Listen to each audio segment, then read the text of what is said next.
네, 이제 저희가 왕정 500년을 이제 끝내고 오늘부터 이제 페르시아 7권을 살펴볼 텐데요. 다니엘서는 이 페르시아 7권 중에 한 권입니다. 페르시아 7권은 다니엘서, 그 다음에 에스라, 학개, 스가랴, 에스더, 그 다음에 느헤미야, 말라기 이렇게 7권인데 이 중에 다니엘서는 한 권인데 페르시아 7권의 분위기는 여러분도 아시다시피 페르시아 제국의 도움 가운데서 제사장 나라를 실현해가는 이제 그런 분위기입니다. 제국 변동의 밑그림이라고 오늘 제목이 있는데요. 밑그림 하면은 이제 영어로 하면은 스케치잖아요. 영어 스케치, 네, 밑그림. 네. 그래서 성경에서 밑그림을 잘 그리는 사람을 딱 꼽아보라 하면은 어떤 사람이 생각나십니까? 오늘 다니엘 있으니까 다니엘 있고, 다니엘보다 쭉 올라가서 맨 처음에, 네, 제사장 나라 처음, 네, 모세보다 더 올라가서 아브라함. 네, 그래서 스케치를 가장 잘하는 사람 꼽으라고 한다면은 아브라함과 다니엘을 이렇게 꼽을 수 있습니다. 그래서 아브라함은 하나님께서 그 한민족과 모든 민족이라는 제사장 나라 스케치를 주셨는데, 이건 이제 아브라함 때 시작돼서 모세 때 1차적으로 제사장 나라가 이제 세팅되면서 1차적으로 이렇게 스케치가 그려졌고, 제국과 관련해서는 이제 다니엘이 이렇게 스케치를 잘 그렸고요. 스케치가 중요한 게 아니고 그 위에 최종적으로 완성되는 그 그림이 중요한데, 그 최종 그림을 완성하신 분은 바로 우리 예수님이시라는 거죠. 그래서 이 제사장 나라에서 그 예수님이 완성하신 하나님 나라로 가는 그 과정 가운데서 다니엘은 그 제국 변동이라는 그런 밑그림을 잘 그렸던 그런 사람입니다. 제국과 관련해서 우리가 성경에서 한번 주기를 쭉 살펴본다면은 처음에 제국주의를 하려고 했던 나라가 있었죠. 애굽. 예. 그 9.8% 부족했던 애굽은 제국주의를 하려고 했는데 1차적으로 6월절 때 그 장자들이 다 죽음을 해서 1차적으로 종료가 되고, 그리고 한 번 더 어떻게 해보려고 하다가 홍해에서 군대까지 이렇게 수장됨으로 해서 애굽의 제국주의는 거기서 거의 막을 내렸다, 그렇게 이제 볼 수 있겠고, 다음으로는 이제 다윗이 오늘 목사님도 말씀하셨듯이 130만, 뭐 역대기에 보면 한 154만까지 이렇게 돼 있는데, 그 어마어마한 예비 병력을 갖고 있음에도 불구하고 다윗이 제국으로 나가지 않았다는 거죠. 군대를 일으켜서 다른 나라 국경을 넘지 않았다는 건데, 그거는 하나님께서 제사장 나라의 경계를 민수기에서 미리 정하셨기 때문에 다윗은 제국으로 가지 않고 제사장 나라의 길을 끝까지 잘 지켰고요. 그 다음으로는 이제 아수르가 이제 예루살렘에 왔는데 18만 5천 명의 아수르 주력 군대가 하루아침에 하나님의 치심을 입어서 다 이렇게 죽게 되는 그런 일이 있었고요. 그 다음에 이제 바벨론도 정말 세상 끝날까지 갈 것 같은 그 바벨론도 하나님의 에레미야를 통한 예언처럼 70년 만에 문을 닫고, 그 다음에 이제 오늘 다니엘이 예언한 것처럼 그 바벨론 다음에 이제 페르시아가 올 것이고, 그 다음에 헬라, 로마가 이렇게 올 것이다 라고 그렇게 예언했는데, 성경 속에 이렇게 제국들을 다 보니까 이 제국들이 영원할 것 같지만 결국에는 끝이 있더라. 그래서 하나님께서 이 모든 그 제국들의 흥망성쇠, 그리고 세상 나라의 모든 주권도 다 하나님께 있다라는 것을 우리가 제국을 통한 그런 줄기에서 또 이렇게 살펴볼 수 있을 것 같습니다. 오늘 저희가 이제 제국 변동의 밑그림은 순서가 이제 제사장 나라 음식과 제국 음식, 그 다음에 이제 그 제국 변동의 밑그림, 네 짐승 환상, 그리고 세 번째는 다니엘의 사자굴속 기도, 그리고 네 번째는 에레미야 편지와 다니엘의 기도, 다섯 번째는 미래에 대한 환상, 선지자 다니엘, 이런 순서로 살펴보도록 하겠습니다. 첫 번째로 이제 이 제사장 나라 음식과 제국 음식을 살펴보면은 바벨론 전에 이제 제국이 아수르 제국이었는데, 아수르 제국은 혼혈 정책을 이제 썼잖아요. 근데 아수르가 영원하지 못했지 않습니까? 이제 그것을 이제 보고 바벨론은 혼혈 정책이 아니라 모든 것을 다 바벨론으로 끌고 가야겠다는 중앙 집권화 정책을 펼쳤습니다. 그래서 다른 나라를 침략하면 보통 바벨론은 거의 이제 뭐라고 해야 되나요? 그 말살?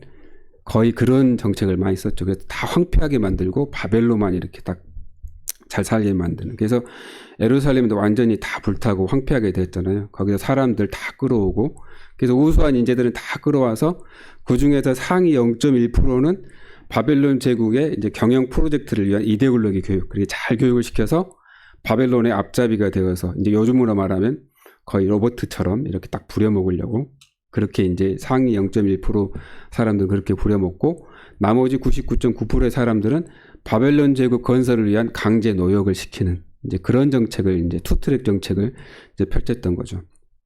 그렇게 해서 다니엘과 세 친구들도 이렇게 이제 끌려와서 이제 교육을 받게 되는데, 바벨론 느부갓네살 왕은 그 산의 진미를 다 이렇게 그 교육받는 사람들한테 이제 주면서 이렇게 잘 먹고 공부 열심히 해서 나의 앞잡이 노를 잘해라, 이제 이런 거죠. 그런데 이제 저희가 이제 음식 이야기, 그러니까 먹는 문제 이렇게 볼 수 있는데, 그 이면에는 이런 정책을 펼치는 바벨론 제국의 제국하고 그 다음에 제사장 나라 이야기가 한판 붙는 이야기가 바로 이제 다니엘서에 나온 음식 이야기다라고 이제 보면 되겠습니다. 바벨론으로 끌려오기 전에 다니엘과 세 친구들은 어려서부터 부모들한테 제사장 나라 교육을 잘 받았습니다. 그래서 레위기 11장, 우리 젓가락장이라고 하죠. 음식 먹는 거.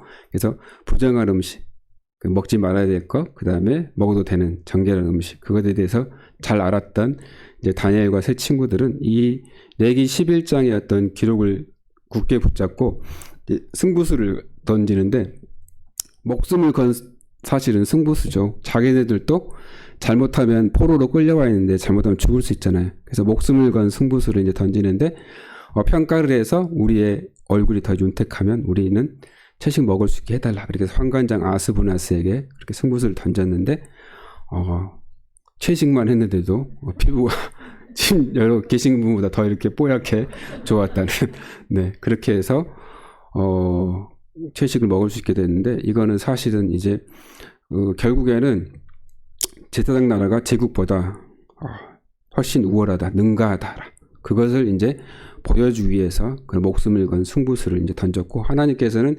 이들에게 또 은혜를 주셔서 지혜와 지식을 더하셔서 왕의 산의 진미를 맛있게 잘 먹고 공부한 그 학생들보다 10배나 더 높은 성적을 거둘 수 있게 그렇게 해주셨습니다. 이렇게 해서 다 이렇게 바벨론 살아갈 수 있을 것 같았는데, 바벨론에서 근데 이 뜻하지 않은 그런 일이 벌어집니다. 이 느부갓네살 왕이 굉장히 좀 괴팍했던 것 같아요. 그래서 바로는 이제 꿈을 얘기해주고 이제 그걸 해석하라고 그랬는데, 느부갓네살은 막무가내입니다. 내가 꿈도 맞추고 그 해석도 나한테 보여야 돼. 근데 그거를 안 하면은 이 바벨론에 있는 박사들 다 죽일 거야, 이렇게 얘기를 합니다. 그래서 다니엘하고 세 친구들도 죽을 위기 가운데 처해 있는데, 이제 다니엘은 창세기에 있는 요셉이 바로의 꿈을 해석했던 그 이야기를 다행히 알고 있었던 거죠. 그래서 하늘의 하나님께 세 친구들과 이제 기도를 했고, 다행히 하나님께서 다니엘에게 그 꿈을 보여주시고 그 해석까지도 이제 알리게 해 줘서 그 위기를 이제 모면할 수 있었는데, 다니엘이 이렇게 그 느부갓네살 왕이 꿈을 해석하면서 결국에 이 모든 세상 나라를 주관하는 건 하나님이고, 하나님께서 세상의 진정한 통치자이시구나라는 것을 다니엘이 이제 꿈을 해석하면서 그렇게 이제 다시 깨닫게 되어진 거죠. 실제로 이제 그 꿈에서 이제 다니엘이 깨달았던 것처럼 바벨론 제국도 언젠가는 이렇게 끝이 있구나라는 걸 이제 깨달았는데, 실제로 그 끝을 다니엘이 이제 목격한 게 된 게 이제 벨사살 왕이 이 예루살렘에서 이제 그 훔쳐온 성전 기명으로 이제 그 귀족 1000명을 불러가지고 잔치를 벌이면서 술을 마시고 있는데, 밖에는 사실은 그때 이제 그 키루스 2세의 페르시아 군대가 바벨론 성을 이렇게 포위해서 둘러싸고 있는 그런 상황이었는데, 바벨론 성이 난공불락이다라고 이제 본인은 그렇게 생각했던 거죠. 그렇게 해서 맛있게 잔치를 하고 있는데, 성전 그 벽에 갑자기 손이 나타나가지고 막 글씨를 쓰죠.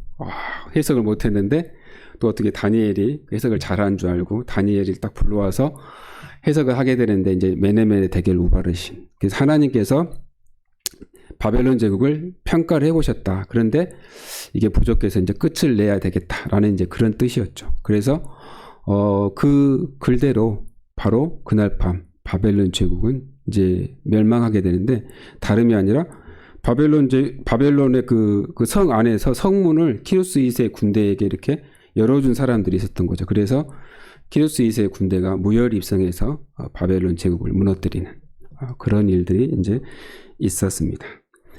다음으로 이제 제국 변동의 밑그림 네 짐승 환상인데요. 다니엘이 이제 환상 가운데 바다에서 나오는 그 네 짐승을 이제 보았는데 이거는 현재 있을 그 바벨론 제국과 그 이후에 있을 페르시아, 헬라, 로마 그 제국들의 변동을 하나님께서 이제 다시 보여주신 건데 느부갓네살 왕이 꿈꿨던 그 꿈하고 이제 대동서이한 그런 이제 환상이었고 그리고 그 환상을 보고 한 2년 후에 또 순양과 습염소의 이제 환상을 보는데 이거는 이제 이 페르시아 제국 이제 순양은 페르시아 제국을 상징하고 습염소는 이제 페르시아 이후의 헬라 제국 그리고 헬라 제국의 그 이후까지 이렇게 상징을 하는 이제 그런 환상들을 또 다니엘에게 보여주십니다. 그런데 다니엘이 보였던 좀 한 가지 태도가 그 환상을 보면서 굉장히 이렇게 앓습니다. 수일간. 저는 한 번도 이제 환상을 안 봐가지고 그래 앓는 게 어떤 건지 잘 모르겠는데 다니엘이 깊은 환상 가운데 이렇게 들어가서 이렇게 보다 보니까 막 몸이 못 견딜 정도였나 봐요. 그래서 수일씩 앓는데 그러면은 일도 좀 쉬하게들이 할 수 있는데 다니엘은 수일간 앓다가 다시 일어나서 이렇게 왕의 일을 또 제대로 보는 그래서 다니엘은 이 사회성과 영성을 참 잘 겸비한 그런 사람이었는데 우리 그리스도인들이 좀 잘 본받아야 될 그런 사람인 것 같습니다. 그래서 여러분도 혹시라도 앓더라도 네, 회사에 나가서 바로 일을 잘 하시도록 네. 이렇게 해서 이제 제국 변동의 밑그림을 다시 한번 다니엘이 환상을 통해서 봤다라는 얘기를 드렸고, 그 다음에 이제 다니엘이 그 사자굴속 기도, 저희가 이제 많이 알고 있는 그런 내용이지 않습니까? 이제 페르시아의 다리오 왕이 120명의 이제 고관들을 세워서 전국을 다스리게 하는데 그 위에 또 총리 3명을 세웠는데 그 세 총리 중에 한 명이 이제 다니엘이었고, 다리오 왕이 다니엘을 전국의 총리, 그러니까 말하자면 이제 수석 총리로 세웠죠. 근데 다니엘을 시기하는 다니엘의 이제 그 대적자들이 다니엘을 어떻게든지 좀 무너뜨리려고 이렇게 뒷조사를 했습니다. 그래서 막 이렇게 털어봤는데 이게 안 나왔어요. 흠을 찾을 수가 없어가지고 곰곰이 모략을 생각해 보다가 다니엘이 하루에 3번씩 기도하더라. 그걸 이제 이들이 발견을 하고 이 왕에게 조서를 이제 함락 꾸밉니다. 그래서 지금부터 30일 동안에 왕 외에 다른 어떤 신에게나 사람에게 절하면은 사자굴에 던져넣기로 하는 그런 조서를 왕에게 올리는데 왕은 영문도 모르고 이제 거기에 딱 어인을 찍습니다. 다니엘이 왕의 어인이 그 조서에 찍힌 걸 알고도 동일하게 하루에 3번씩 동일하게 기도를 합니다. 이 다니엘이 기도를 할 수 있었던 것은 그 열왕기상 8장에 보면은 솔로몬의 성적 낙성식 기도가 있지 않습니까? 그 성적 낙성식 기도에 보면은 포로지에 끌려가 있을지라도 끌려간 그곳에서 예루살렘 성전을 향해서 기도하곤 하나님께서 우리에게 은혜를 베풀어 주십시오라는 그런 이제 솔로몬의 기도가 있는데 다니엘은 그 솔로몬의 성적 낙성식 기도를 알고 그걸 붙잡고 그렇게 기도를 했던 거죠. 하여튼 그런데 다니엘이 기도한 걸 이제 그 대적자들이 참소해가지고 다니엘은 사자굴에 던져 넣게 되죠. 너무나도 아마 다니엘이 왕에게 그 사랑을 받았던 것 같습니다. 다리오 왕이 그날 밤 이렇게 금식을 합니다. 밥도 안 먹고 밤새내 이렇게 고민하다가 새벽에 가서 이제 보니까 다니엘이 죽었을 줄 알았는데 다니엘이 살아있었던 거죠. 왕이여 만세수하옵소서 이렇게. 그래서 다니엘이 이제 무죄함이 밝혀지고 반대로 그 대적자들만 사자굴에 던져진 게 아니라 가족들까지 완전히 그 졸지에 이렇게 봉변을 당하는 그러한 기록들이 이제 있는 것을 우리가 이제 또 보게 됩니다. 다음으로 이제 에레미야의 편지와 다니엘의 기도 이렇게 살펴볼 텐데, 다니엘이 포로 생활 있지 않습니까?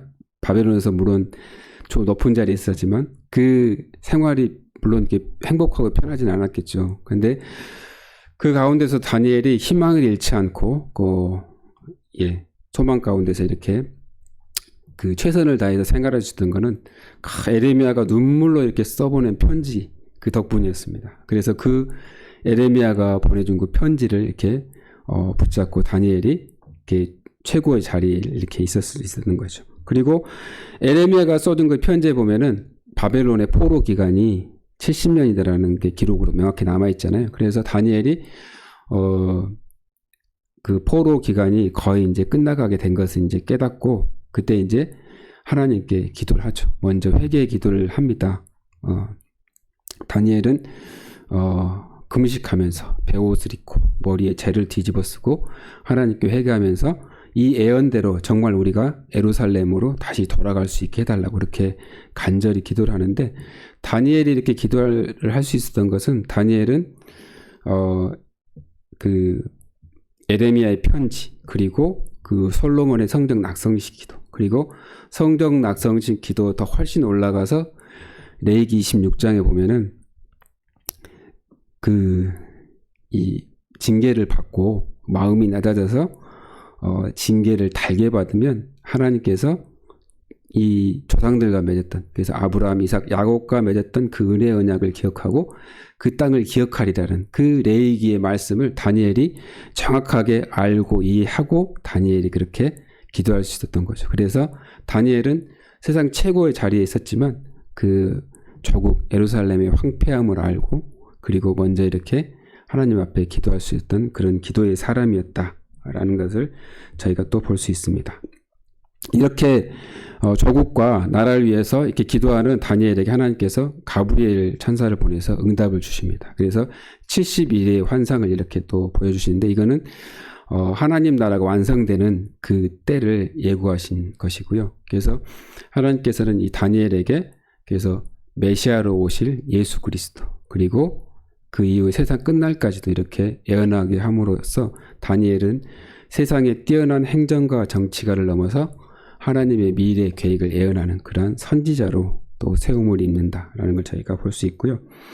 마지막으로 이 선지자 다니엘, 미래에 대한 환상. 다니엘이 이제 그 환상을 4가지를 보았습니다. 그래서 아까 봤던 내짐승 환상, 순양과 순념소의 환상, 방금 70일의 환상을 이제 보았는데, 마지막으로 큰 전쟁에 대한 환상이 이제 미래에 대한 환상 부분인데, 그 예루살렘으로 이제 귀환이 이루어진 지 1차 귀환이 이루어진 지 한 3년 정도 이제 지났습니다. 그래서 성전이 재건되고 있다는데 그렇게 활발하게 이루어지진 않는 것 같은데, 그때 또 다니엘이 큰 전쟁에 대한 어떤 그런 환상을 보고 근심 가운데 하나님께 이제 기도를 합니다. 그런데 하나님께서는 이런 다니엘에게 큰 은총을 받은 사람아, 두려워하지 말라, 평안하라, 강건하다 라고 이렇게 하나님께서 위로를 해주시고, 또 그 이후에 이제 있을 그 제국들의 변동, 그 주로 이제 그 페르시아 제국과 헬라 제국의 어떤 일들에 대해서 쭉 이렇게 하나님께서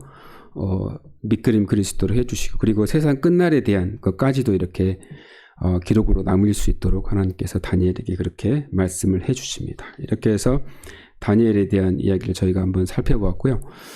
다니엘은 세상에 뛰어난 정치가이고 행정가였지만 하나님께서 보여주시는 그런 환상을 통해서 제국 변동의 밑그림을 그리는 그러한 어떤 선지자였다. 그리고 이런 제국들의 흥망성쇠를 보면서 이 제국들은 다 망하지만 영원히 멸망하지 않을 그 나라, 하나님 나라를 이렇게 소망하는 그러한 사람이었고, 또 그 징계를 받아 바벨론 포로로 끌려와 있지만 이 징계가 아주 끝이 아니라 이 징계는 하나님께서 제국들을 제사장 나라의 투닝 도구로 삼아서 결국에는 제사장 나라를 리셋하신다는 것을 다니엘은 확실하게 알고 믿었습니다. 그래서 다니엘은 하늘의 하나님께 기도할 수 있었고, 그래서 다니엘의 이런 기도, 그리고 에스겔을 통한 그 남유다 포로민들을 하나님 말씀으로 설득하고, 그 이전에 또 에레미야가 편지를 써서 그를 설득하고, 이러한 모든 것들이 이제 바탕이 되고 기반이 되어서 그 이후에 재건 세대가 되돌아와서 성전을 재건하고 성벽을 재건하고, 그렇게 해서 제사장 나라를 리셋할 수 있는 그런 밑바탕이 될 수 있는데 큰 역할을 한 사람이 바로 다니엘이 했다라고 이렇게 볼 수 있겠습니다.